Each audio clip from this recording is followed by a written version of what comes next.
ऐका, मालेगाव तालुक्यामध्ये डोंगराळ गाव आहे आणि त्या डोंगराळ गावामध्ये सगळ्या महाराष्ट्रात सध्या एक प्रकरण गाजतंय, सगळ्यांना माहित आहे।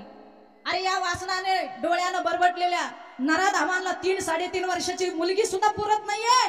अरे विचार करण्यासारखी गोष्टी आहे। एक विचार करा, आम्ही रोज कीर्तनात हे बोलतो काळाची गरज आहे का? अरे त्या ठिकाणी आपली मुलगी आहे, कुणीतरी आहे, असं फक्त 2 मिनिटं मनात आणून बघा बरं, काय वाटतं मनाला? रडू येतं रे। त्या मुलीचा बाप लई रडतो दादा, ते लई लेकराची आई रडते रे। तिचे फोटो तिचे व्हिडिओ पाहिले एवढं रडू येतं ना रे। आता वाढदिवस झाला होता त्या लेकराचा, यज्ञ नाव आहे त्या बाळाचं। माझी विनंती आहे तुम्हाला, बलात्कार झाल्यानंतर किती दिवस मेणबत्त्या जाळायच्या रे? अण्णा बरोबर आहे की नाही? किती दिवस मेणबत्त्या जाळणार आहे? मला असं वाटतं, बलात्कार झाल्यानंतर मेणबत्त्या जाळण्यापेक्षा बलात्कार करणाऱ्याला भर चौकात फाशी द्या। बलात्काराच्या घटना काळाची गरज आहे। आम्ही कीर्तनकारांनी प्रकरण उचलून धरायचं, कीर्तनात रोज बोलायचं, टीव्हीच्या पत्रकारांनी टेलिव्हिजनवर बातम्या लावायच्या, पत्रकारांनी महाराज पेपर मध्ये बातम्या लावायच्या, मीडियावाल्यांनी बातमी उचलून धरायची। किती दिवस? 10-12 दिवस। एकदा गार पडलं का शांत पडतं। महाराज लोक आम्ही कीर्तनाला, पत्रकार दुसऱ्या बातम्या चालू झाल्या। अरे त्या लेकराला न्याय मिळाला पाहिजे।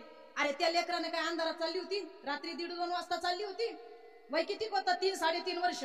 बरं तिनं छोटे कपडे घातलेले होते? नाही ना। अरे घरात होतं ते लेकरू, घरात खेळत होतं, घरात। विचार करण्यासारखी गोष्ट आहे महाराज। काळाची गरज आहे। आता छत्रपती शासन आल्याशिवाय राहणार नाही महाराज। माझी विनंती तेच, अरे नव्हते कलम नव्हता कायदा तरी सुखी होती प्रजा, नव्हते कलम नव्हता कायदा तरी सुखी होती प्रजा, कारण सिंहासनावरती बसला होता माझा छत्रपती शिवाजी राजा, छत्रपती शिवाजी राजा। माझी सरकार माय बापाला विनंती, हात जोडून विनंती आहे, लक्षात ठेवा, मुख्यमंत्री साहेब किती दिवस अभ्यास करायचा आणि किती दिवस कायदे आणि कलम लागू करायचे? माझ्या राजासारखा कायदा आणि कलम नव्हता। अरे भर चौकात पाटलाचा चौरंग करून महाराज भर चौकात ठेवलेलं होतं, सगळ्या समाजाला दाखवलं होतं, माझ्या स्वराज्यामध्ये जर लेकीबाळीला त्रास दिला तो पाटील असला तरी मी त्याचा चौरंग करेल। आणि समाजाला दाखवून दिलं होतं ते राजे होते महाराज, ते राजे होते। राजांचं स्वराज्याची गरज आहे, आता काळाची गरज आहे, राजांचे कायदे पाहिजे। माझी विनंती आहे, नको आम्हाला तुमची लाडकी बहीण योजना। खरंच बाया हो, अगं तुमची मुलगी, तुमची नात जर सुखरूप नसेल कशाला घ्यायची आपण ते महाराज पैसे? माझी विनंती, गोरगरिबाला मिळत असतील त्या बाया म्हणतील तुम्हाला काय करायचं, पण विनंती, अगं तुमचं लेकरू घरात जर सुखरूप नाही, तुमचं लेकरू शाळेत जर सुखरूप नाही, तुमचं लेकरू रस्त्यात चाललं तर सुखरूप नाही, अगं काय करायचं त्या पैशाला, लाडक्या बहिणीला? माझी सरकार माय बापाला विनंती, एक वेळेस आमचे लाडक्या बहिणीचे पैसे बंद केले तरी चालेल, पण या जगामध्ये तुमची लाडकी बहीण सुरक्षित योजना आणा, ही काळाची गरज आहे। लाडकी बहीण सुरक्षित योजना आणा। अरे काय लेकरू होतं रे, काय वय होतं त्या लेकराचं, आणि दिसायला काय देख नाही रे। अरे त्या लेकराला पाहिलं ना, दगडासारखा माणूस असेल, दगडासारखी बाई असेल तरी धाळ डोळ्यात अश्रू येतात। अरे किती दिवस तिचे पोस्टर घेऊन हिंडायचं, किती दिवस त्या लेकराच्या नावानं महाराज मेणबत्त्या जाळायच्या? अरे किती दिवस?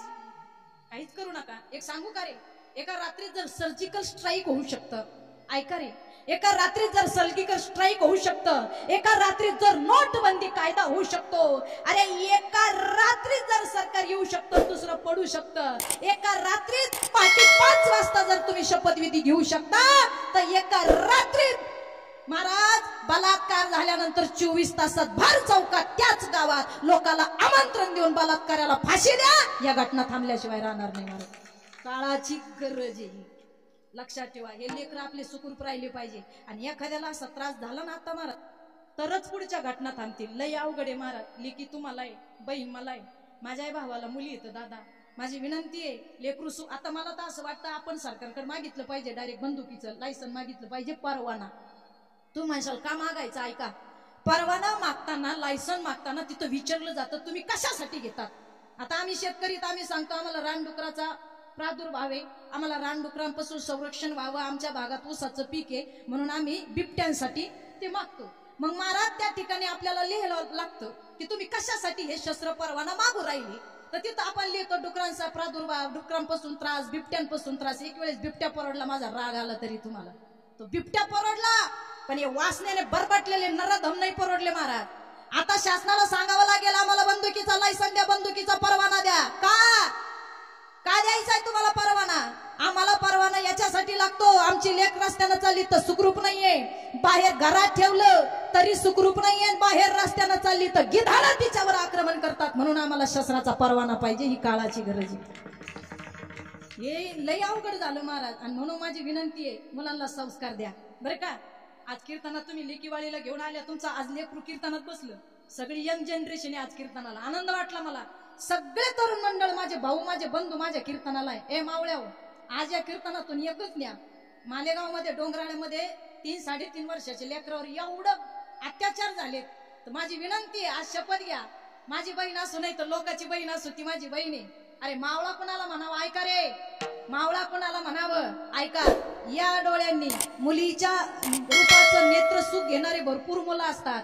या डोळ्यांनी मुलीच्या रूपाचं नेत्र सुख घेणारे भरपूर मुलं असतात. पण तायडे, ए तायडे, लोक तुझ्याकडे वाईट नजरेने बघतात, अंगावर होडणी घे हे म्हणणारे माझ्या शिवाजी राजांचेच मावळे असतात.